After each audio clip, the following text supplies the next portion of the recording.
You ask Tiger to solve. This deals with linear equations with one unknown. The final result is n equals 21/62. Let's solve it step by step. Simplify the expression. Simplify the arithmetic.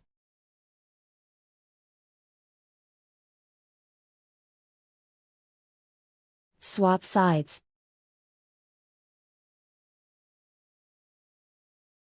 Isolate the n. Multiply both sides by 2.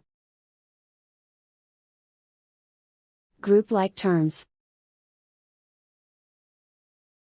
Multiply the coefficients.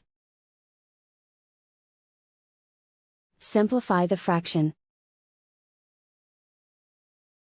Multiply the fractions. Simplify the arithmetic. And so the final result is n equals 21/62.